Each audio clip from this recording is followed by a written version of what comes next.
এবং শেখ হাসিনা নাকি অচিরেই বাংলাদেশে ফিরে আসবেন। বাংলাদেশের আন্তর্জাতিক বিমানবন্দরে তাকে নাকি স্যালুট দিতে হবে বাংলাদেশের সামরিক বাহিনীকে। এটা আকাশ কুসুম কল্পনা। সুরেন্দ্রের বক্তব্য আমরা তীব্র প্রতিবাদ জানাই। বাংলাদেশের ছাত্র গণ বিপ্লবে হাজার হাজার ছাত্র তরুণের যে আত্মদান, সেই আত্মদানকে তিনি বৃদ্ধাঙ্গুলি প্রদর্শন করেছেন তার এই বক্তব্যের মধ্য দিয়ে। শেখ হাসিনা ভারতে আশ্রয় নিয়েছে, পালিয়ে গেছে। তিনি বাংলাদেশের প্রধানমন্ত্রী নন, তিনি বাংলাদেশের গণশত্রু। শেখ হাসিনাকে বাংলাদেশে আমরা ঠিকই ফিরিয়ে আনবো, সেটা প্রধানমন্ত্রী হিসাবে নয়, গণশত্রু হিসাবে বিচার করার জন্য তিনি বাংলাদেশে তাকে অচিরেই ফিরিয়ে এনে তাকে বিচার করা হবে। বন্ধুগণ, বাংলাদেশের মানুষ 1971 সালের এই ডিসেম্বর মাসে আত্মনিয়ন্ত্রণের অধিকারের জন্য জীবন দিয়েছিল, দেশ স্বাধীন করেছিল। আজকে বাংলাদেশের স্বাধীনতাকে বিপন্ন করার ষড়যন্ত্র করা হচ্ছে। আমরা বলতে চাই যে পাকিস্তানের কাছ থেকে আমরা স্বাধীনতা কেড়ে নিয়ে এসেছি, যুদ্ধ করেছি।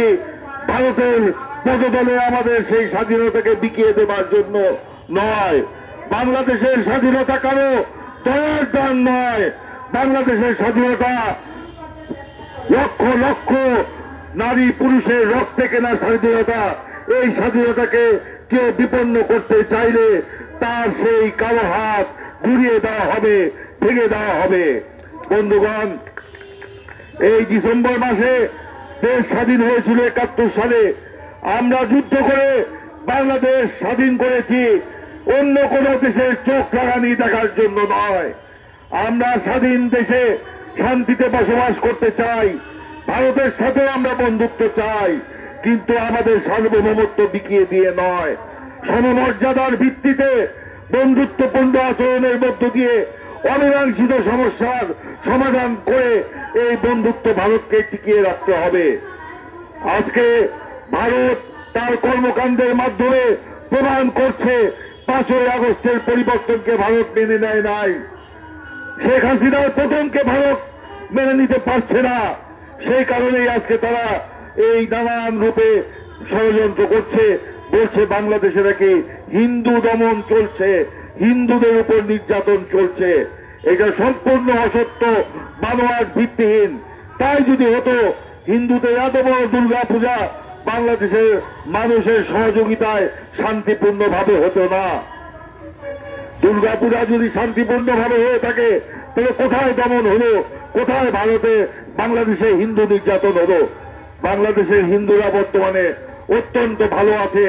গত কয়েকদিন আগে আন্তর্জাতিক একটি সংবাদ সংস্থা বিবিসি তারা জরিপ চালিয়েছে যে বাংলাদেশে হিন্দুরা বর্তমানে অত্যন্ত আগের থেকে অনেক নিরাপদে রয়েছে।